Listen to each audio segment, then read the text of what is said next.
Here's the key to lead the way with what to do with your money, what to do with your time, what to do with your resources. Lead your family. Help lead some people you know out of the oblivion of desperation into faith and security. Leadership is the great challenge of the last of the 90s and the first part of the new century. The challenges in science, the challenges in education. You know, we got to straighten out our educational program or we'll fall behind among the nations of the world. It's going to take some incredible leadership. Politics. Boy, it'd be great to be proud instead of embarrassed. Leaders in industry, sales management, you name it. The leadership role is really challenging for the next century. Here's one of the greatest challenging roles in leadership, parenting. One of the greatest challenges of leadership is parenting. Unless we take our children by the hand and strengthen the family foundation, I'm telling you, the nation is shaky. That's where it all begins. To where finally we don't have children that go to school and blow everybody away. This starts with parenting. My father had a simple little rule. Son, if you get in trouble in school, when you get home, it's called double trouble. Anybody ever have that method? Double trouble if you get in trouble with school. We don't go sue the school. If you get in trouble in school, home, double trouble. School, home, double trouble. Is it not interested in double trouble? So now, here's what leadership is. The challenge to be more than mediocre. The challenge to step up to a new level, a new dimension. And here's what this new dimension has. Opportunity and responsibility. But who wouldn't want the responsibility along with the opportunity if it builds an extraordinary life? You wouldn't want it any other way. Here's some of the refinement of leadership. Now, I've got to go through these notes rather quickly. The refinement of leadership. Make this list. Learn to be strong but not rude. Some people mistake rudeness for strength. Rudeness we don't need. Strength we do need. Here's the next one. Learn to be bold but not a bully. We need to boldly seize the day, boldly seize the opportunity, boldly seize the chance. But we don't need bullies. We don't need anybody to push anybody around. There's a whole new level of leadership. Especially like in network marketing, you got to learn it anyway if you want to succeed. But it'll work anywhere. A new method of leadership. Here's what it is. Leadership by invitation. Not leadership by threat. Not leadership by aggravation. Not leadership by intimidation. That now shows the weakness of the leader. That now shows ego at work instead of skills. But it's leadership by invitation. Invite somebody to a better way of doing things. Here's what else it's called. Leadership by inspiration. Inspiring somebody to make the necessary changes to move up or to get the job done. As leaders, we inspire. As leaders, we entice. As leaders, we invite. Invite, entice, inspire. Not threaten. New kind of leadership. Be bold but not a bully. Next. Be kind but not weak. Some people mistake weakness for kindness. And it's a great mistake. Kindness isn't weak. Kindness is a certain unusual strength. But don't say, I must be weak in order to be kind. And the answer is no. Sometimes you have to be unusually strong to be kind. Somebody coined the expression, tough love. Love that really tells the truth and levels, sometimes with a broken heart, but whatever has to be said, has to be said. Kind but not weak. Here's another one that's excellent. Be thoughtful but not lazy. We need to give thought, but we also need to take action. You need to dream without just being a dreamer. Head in the clouds, yes, dreaming, lofty dreams, but feet on the ground. Here's 2 or 3 more. These are excellent. Be humble but not timid. Some people mistake timidity for humility. Humility is a virtue. Timidity is an illness. It can be cured. It can be managed. And if you are timid, you got to work on it. I'm telling you, it's a weakness. It's not a virtue. But you must turn your timidity into strength and keep working on it and keep working on it until finally you have driven it into such a small corner that it does not devastate your life anymore. Now you use it as a source of teaching. I used to be so shy and so timid, but I worked on it and I worked on it and I've driven it into such a small corner it doesn't dominate my life anymore. It's still there, but it doesn't dominate. That's what's important. But humility is a virtue. Expands your ability to understand the vastness of it all and how small we are in relation to everything. Humility that causes you to get on your knees and talk to a child without any fear of how you'll look. Humility. To understand, yes, humans are unique, but in the vast space of it all, we're all pretty small. Yes, we know, but what we don't know is so much greater than what we do know. Here's a couple of more. Be proud without being arrogant. There's something to be said for team pride and community pride, company pride, personal pride. But don't cross the line to where your being proud now becomes arrogance. Pride we need, arrogance we don't. Arrogance is usually the childish attempt to make up for lack of self-worth. The childish attempt to make up for lack of self-worth has a tendency to create arrogance. And you know the worst kind of arrogance? Arrogance from ignorance. That's the worst kind. If a guy's smart and arrogant, we can tolerate that. But if a guy's dumb and arrogant, that's hard to take. So now, all leaders must learn the basic laws so they can use them as illustrations as well as use them for productivity.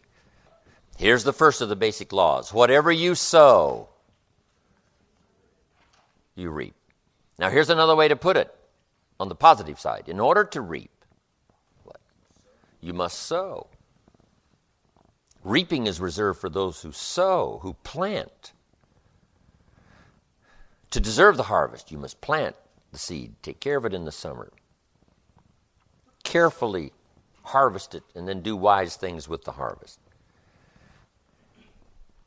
Now, here's the rest of the law of sowing and reaping. If you sow good, you reap good. If you sow bad, you reap bad. You can't sow bad and hope for good. You can't plant weeds and hope for flowers. It works both positive and negative. Now, here's something else about the law of sowing and reaping. You don't reap what you sow. That's important to understand. You reap much more than what you sow. If you just reap what you sow, what's the exercise for? No, we don't reap what we sow. We reap much more than what we sow. Now, here's what's important to understand on that. It works both positive and negative. The old prophet said, if you sow to the wind, you don't reap a wind. You reap a whirlwind. You've got to be careful sowing to the wind. It doesn't come back as a wind. It comes back as a whirlwind. That's on the negative side. But now it also works on the positive side. If you plant a cup of corn, how much do you get back? A cup? No, a bushel for the cup. You get back much more than what you plant. That's the reason for planting, for the increase. Positive, negative. Now here's the next key to the law of sowing and reaping. Sometimes it doesn't work at all. Everybody has to understand. The farmer plants the crop in the spring, takes care of it all summer, is an honorable man, loves his family, is a decent citizen. But the day before he sends the combines into the field, a hailstorm comes along and beats his crop into the ground, and it's gone, it's lost. So this time it didn't work. So now what must the farmer do? He's got to decide whether to do it again or not. Shall we take another chance in the next spring? We would advise him to do so, even though he lost everything in the last harvest. and it didn't work. You didn't reap what you sowed. But here's the law of averages. Here's the odds. More often than not, you reap what you sow. More often than not, you'll have a harvest if you plant in the spring. There's no guarantee, but more often than not. And guess what more often than not is? Pretty good odds. It's better than Las Vegas. Incredible. The law of sowing and reaping. Next, one of the most important laws to learn is the law of averages. If you do something often enough, you'll get a ratio of results. Once you understand that, the world is yours. Learning to employ people in the unique thing called the law of averages is stunning in its result in terms of fortune, future. Let's say you're in sales and you talk to 10 people just getting started. If you talk to 10, you get 1. We now have what we call the beginning of a ratio. Talk to 10, 9 say no, 1 says yes. I'll buy your product. I'll take your service. Somebody says, well, 1 out of 10 isn't that good. Well, you're just getting started. Because here's what happens with the law of averages. Once it starts, it tends to continue. If you talk to 10 and get 1, chance is excellent. If you talk to 10 more, you'll get another one. In baseball, we call it batting average. Swing 10 times, get a hit. Swing 10 times, get a hit. Nobody bats 9 out of 10. You can make $6 million a year and not bat 9 out of 10, nor 8 out of 10, nor 7 out of 10, nor 5 out of 10, nor 4 out of 10, nor 3 out of 10. Some of these guys are getting $5, $6, $7 million a year, batting 2, 3 out of 10. So you don't have to be perfect here. All you have to do is understand the law of averages. Now, even if you're only getting 1 out of 10, you can now start to compete. If you've been here a long time, you can get 9 out of 10. I just joined, I can only get 1 out of 10. I'm telling you, if we have a contest, I will beat you. You say, well, you just started, how could you beat me? It's very simple. If we have a 30-day run on a contest or a 60-day run, while you talk to 10 and get 9, I will talk to 100 and get 10. I win. Isn't that clever? Here's what I do if I'm new. I make up in numbers what I lack in skill. I make up in numbers what I first lack in skill. Now, when my skills increase, I don't have to do 100 to get 10. Once you understand the law of averages, I'm telling you, it's so exciting to work with the law of averages. The law of averages works in our little money plan here. You know, chances are excellent if you have this little plan. I'm telling you, chances are excellent. It'll work, it'll work, it'll work. The ratios will work for you. Here's what else is exciting. The law of averages can be increased. At first, you only get 1 out of 10, but the better you get, the more skills you develop. Now you get 2 out of 10, and then 3 out of 10. And you don't need more than about 2, 3 out of 10 to get rich. In working with people, there's a unique story about the law of averages. It says the sower went out to sow the seed. Number 1, he had excellent seed or a great story to tell and a good product to sell. And it says the sower was ambitious, got up early in the morning and went out to do the deal. So good seed, ambitious sower, and he starts to sow the seed. But here's what happens. Make the notes. The first part of the seed that he sowed, the birds got. And the birds are going to get some. John said, yes, I will come check out the meeting, see if that's an opportunity for me. He says, I will be there on Tuesday night. Tuesday night comes, John isn't there. Say, I wonder where he is. The birds. The birds. Whatever form they come in. And he's not there. Somebody stole the seed. Somebody robbed him of the opportunity. Guess what you can do about it? Nothing. Well, you could chase birds, but I'm telling you, it's not a good deal. You say, well, I'll get a hold of John, whoever talked him out of coming, I'll go straighten them out. I'm telling you, you've asked for more than you can handle. Here's what you should do. Here's what the sower did. He kept sowing the seed. Here's what you can do if you stay busy. Sow more than the birds can get. Just depend on the law of averages. Not trying to straighten out every problem. So the birds are going to get some. Now it says he kept sowing the seed, and now the seed falls on rocky ground where the soil is shallow, and the little plant starts to grow, but the first hot day, it withers and dies. So make the note, the hot weather's going to get some. You recruit somebody, and they join, say, hey, I'm going to really do great here. And 2 days later, somebody says, boo, and they quit. They quit. The first hot day. they're gone. Say, what can you do about that? Nothing. Because if you start chasing, trying to fix this, I'm telling you, it's unfixable. But here's what you can do to fix your future. Keep doing like the sower did. He kept on sowing. And you can't be responsible for the shallow ground. That's somebody else's responsibility. So here's the third key now. He keeps sowing the seed, and now the seed falls on thorny ground. And this time the little plant starts to grow again, but the thorns choke it to death, and it dies.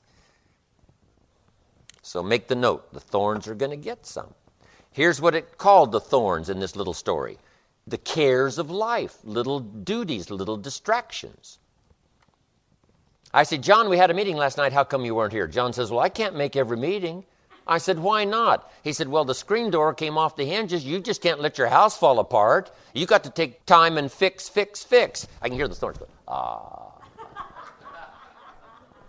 He said, some extra trash piled up in the garage. You just can't let mountains of trash pile up in your garage. I said, ah.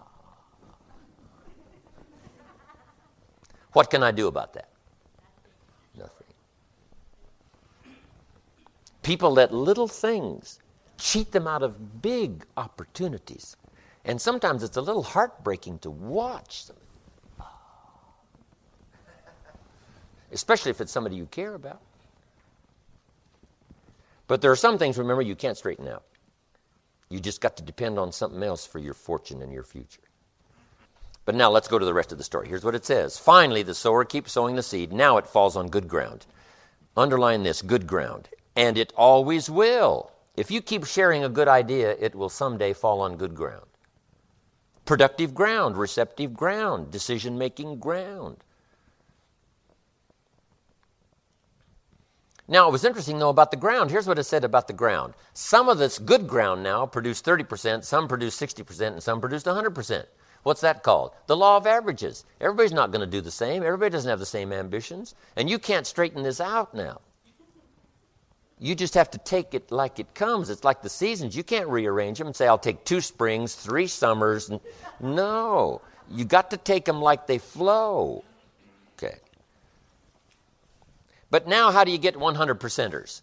Some will produce 100%. How do you get some 100%ers? You got to go through the birds, and you got to go through the hot weather, and you got to go through the choking thorns, and you got to sort of put up with those, that haven't got much ambition, 30, 60%ers, and you'll get some 100%ers. The law of averages is at work in the university. Are there as many seniors as there are freshmen? Why is that? It's a mystery. The inevitable erosion of life says there's always going to be more freshmen than seniors. Not every race that started does everybody finish. The answer is no. Some people don't want to finish. Some people plant in the spring and leave in the summer. And you can't straighten that out. Here's what you can do. Keep telling the story. Keep sharing a good idea. And I'm telling you, it will work for you. So here's what we say. If you want a lot of graduating seniors, you must keep loading the freshman class. The law of averages. It's one of the greatest studies to make. It'll serve you well in your business career, your sales career, any kind of career. One more on the law of averages. There's an old rule, and it's been around a long time, that says 20% of the people do 80% of the business and 80% do 20%.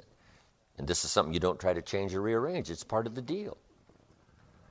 Somebody says, well, I'll just fire the 80%. And say, no, because whoever's left, 20% of them will do 80% and 80 will do 20%. That's not something you mess with. Here's what these laws are. Something you work with, something you understand and you work with. 20 are going to do 80. And it works everywhere. Ask the minister of the church, who puts up the money here to support the church? He says 20% of the people pick up 80% of the tab and 80% pick up 20%. Americans paying taxes, what's the deal? 20% pay 80% of the taxes and 80% pay 20% of the taxes to run the federal government. This is not something you mess with. This is something you work with until you understand it. Well, how do you work with the 80-20? Here's what you got to do. Part of it's time management. You can only give 20% of your time to the 80% because they're only producing 20%. Now, you can give 80% of your time to the 20%. Now remember, the pull is in the opposite direction. Guess who wants 80% of your time? The wrong group. The wrong group. Now, this is not a moral question. The wrong group in terms of productivity and effectiveness in your business, your future. So what's the answer to that? Here's part of the answer. You can work individually with the 20%, but you can only work by group with the 80%. However, guess who usually wants your individual time? The 80%, and you cannot do that. Mary says, I've got a question, Mr. Rohn. I say, look, we're going to have a little training class on Saturday morning. Bring your question, and I'll answer it for everybody. She says, okay. Now, sometimes it's not that easy, right? It's a little more challenging than that. But you got the key now. You've got the key now. This is the key. Okay. That's the law of averages. Here's the next important law, called the law of faith. We covered it a little bit earlier in a fairly simple form. Faith is the ability to see things that don't yet exist. Faith, though, can turn difficulty into reality, positive reality. And I just want to give you this quick little line up here because it's so important to ponder and then work it. Here's what faith is for. Number one, faith is the ability to see it as it is. Faith doesn't mind seeing it as it is because faith is a miracle worker. Faith does not ignore the negative. Faith uses the negative because if there was no negative, there'd be no need for faith. If everything is okay, what would you need faith for? You need faith because it isn't okay.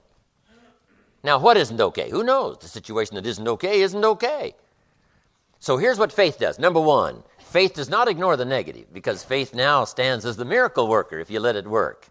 So faith sees it as it is. If it's ugly, it's ugly. If it isn't working, it isn't working. If it's a mess, it's a mess. It doesn't hurt to call a mess a mess. You don't need to fancy it up here.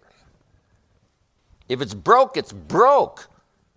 If it's miserable, it's miserable. Faith doesn't mind admitting that. Faith doesn't mind seeing that. Here's why. Number one, you can see it as it is. That's the beginning of faith, seeing it as it is. Now, here's the second step of faith. See it better than it is. Couldn't you see beyond the mess? The mess is for today. Couldn't you look into tomorrow? The answer is yes, I guess I could look into tomorrow. Humans have this incredible ability to look into tomorrow, to look into next week.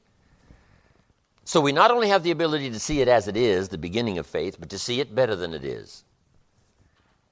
Dream the dreams, make the plans, visualize, use your imagination, see it better than it is. Now here's the third step that turns faith into reality. Make it better than it is.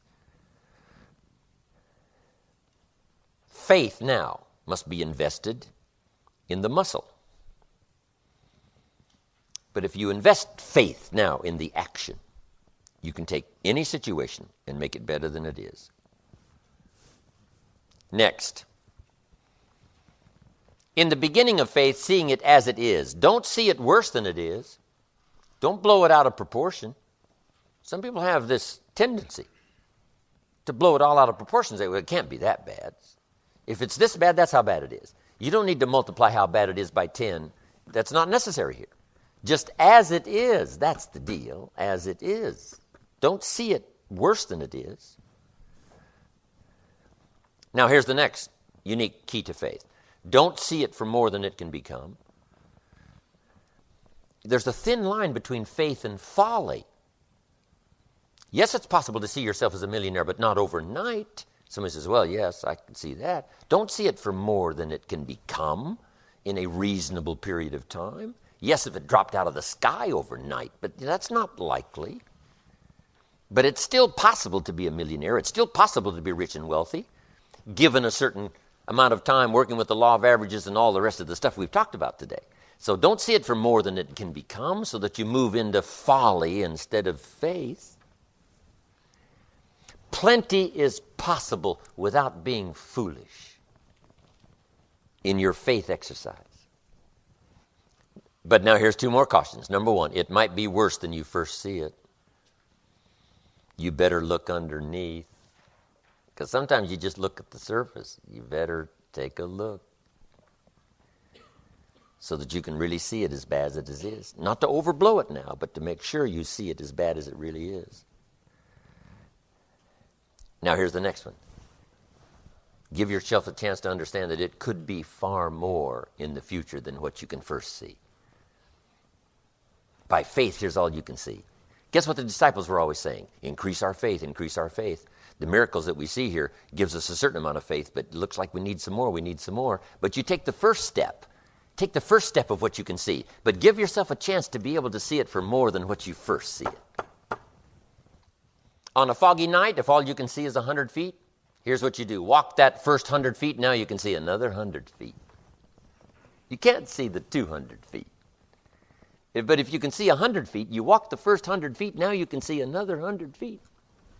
So I'm asking you to take the early steps of faith. Whatever you can see it possible to become, start believing that. Have faith for that. And I'm telling you, as that starts to exercise, you'll be able to see it for more and for more and for more. The possibilities will start to increase in your own imagination.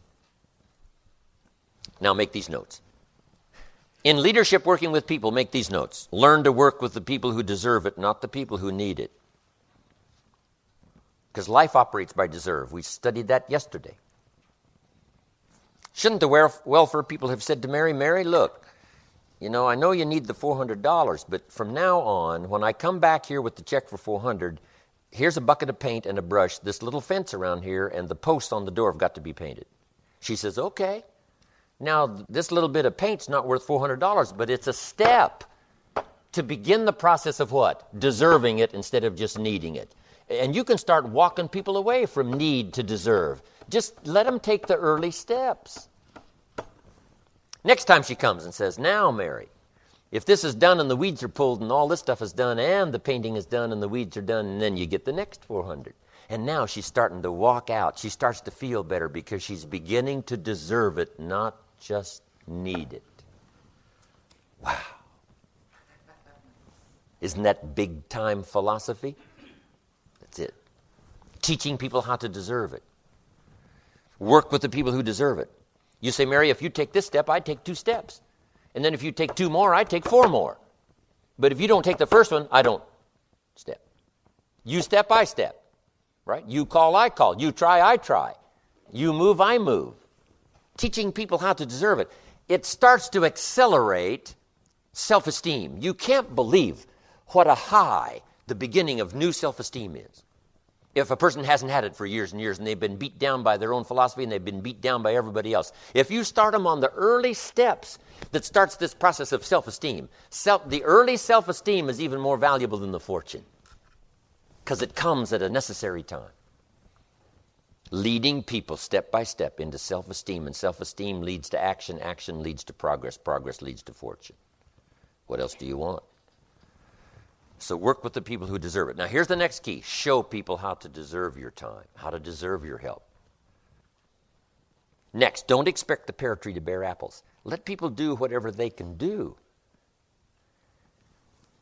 You can hang apples on a pear tree, do all kinds of things. Put up a sign, this is an apple tree, and you get pears. So let people do whatever they can do, and let them change their mind. Let them grow and develop. Here's what I found.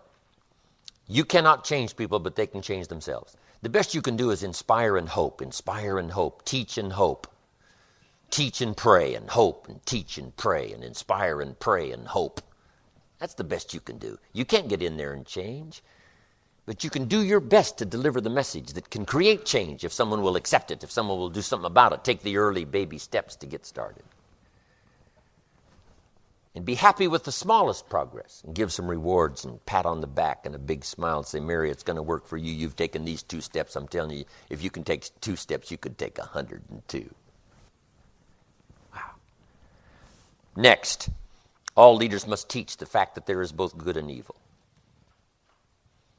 Here's the challenge for all of us, to become the most of the good in us and the least of the bad. The most of the good and the least of the bad, because that resides in all of us.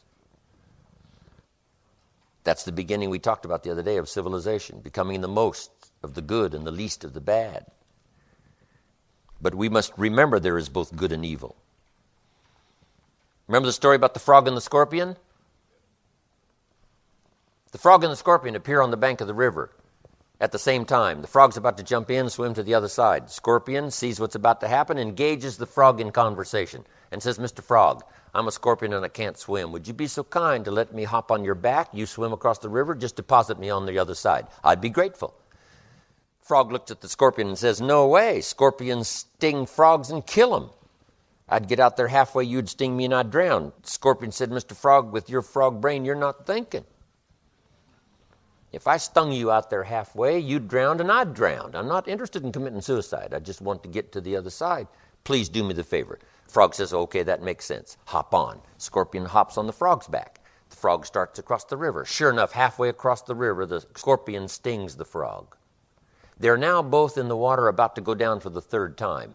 The frog cannot believe what's happened. And he said, why did you do that? I'm about to drown and die, but so are you. Why would you do that? And the scorpion said, because I am a scorpion. Make the note. You can't take a chance. You got to know the scorpion. Chance. A lot of these subtle invitations that kids have at school. This is the scorpion and the frog story. It seems to be okay. The promises seem to be all right, and it turned out to be disaster. So you must learn the story of the frog and the scorpion. I learned in building an enterprise, there are some people, you don't need their productivity. Better off without their productivity because they're scorpions in the fold. The old prophet said what? Beware of the foxes that spoil the vines. The vineyard looks good, but you better look a little closer. The foxes are at work. And to be a good shepherd, to be a good father, to be a good mother, you got to learn the story of the frog and the scorpion and the foxes that spoil the vines. Okay, make these notes and we're through. I did a speech one time called Today I Am a Wealthy Man. Didn't have much to do with money, but let me give you the list and we're finished. I said, today I'm a wealthy man, number one, because of my heritage. All that I inherited, that I didn't work for, I was blessed with it. One was my parents. One was my country. I was blessed by books I didn't write. I was blessed by libraries I didn't build. I was blessed by courts I didn't organize. I was blessed by airplanes and telephones. I'm blessed by all that. I didn't create it. I inherited it. I inherited a country that believed in democracy and freedom. I mean, once you start this list of heritage, it's just staggering. Next, I said I'm wealthy because of my experiences.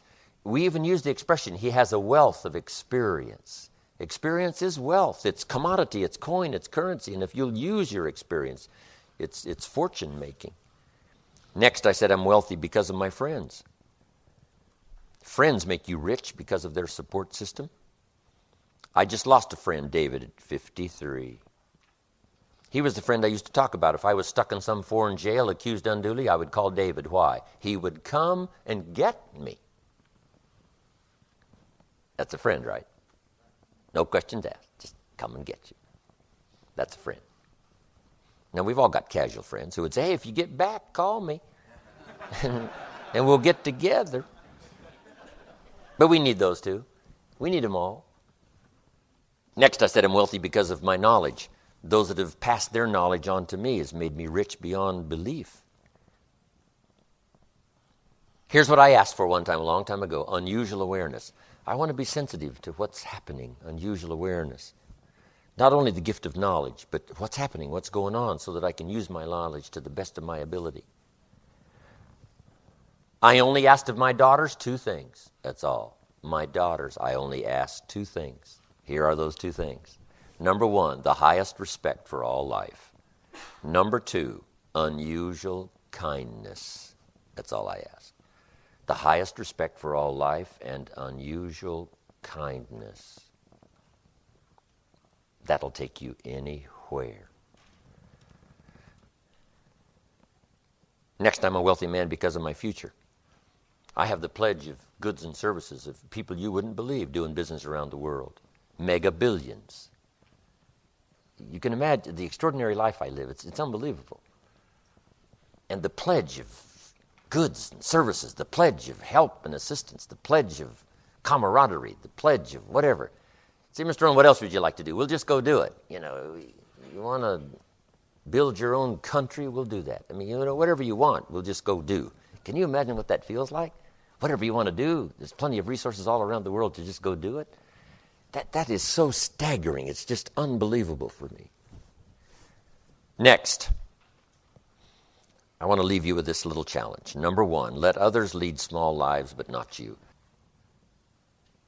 Let your life not be just acceptable, but memorable. Let others cry over small hurts, but not you. Let others waste their resources, but not you. And then here's 2 more, and I'm finished.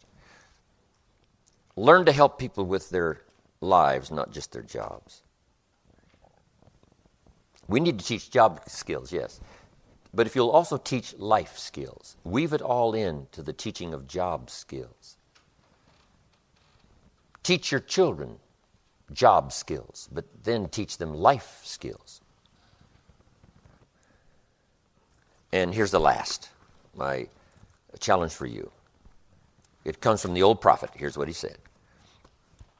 If you work on your gifts, if you work on your abilities, if you work on your skills, if you work on your gifts, they will make room for you. They will make a place for you. If you become attractive, you'll have an attractive place. If you work on your skills, they will put you in an unusual place. You don't have to worry about the place. It is right now being prepared for you to qualify the place. And if you work on your gifts, gifts of language, gifts of intelligence, gifts of faith, gifts of helping others, gifts of influence, if you'll work on those gifts, you'll always have a place. I got to be one of the great examples. Look where my gifts have brought me to this place. I worked hard on my gifts. I worked hard on my skills. I worked hard on my delivery. I worked hard on my ability to affect other people with language and words and experiences. And then my gifts brought me to unique places now around the world. A unique place in Australia, a unique place in South Africa, a neat place in Bangkok, a unique place in Singapore. You name the country and the city. Unique places I've had. Because my gifts, I worked on my gifts and made myself valuable enough to be invited to these places. The same thing is going to happen for you, without a doubt. So, I now leave here, but I have a promise. I will not leave you behind. I'll take you with me in my heart and in my thoughts. God bless.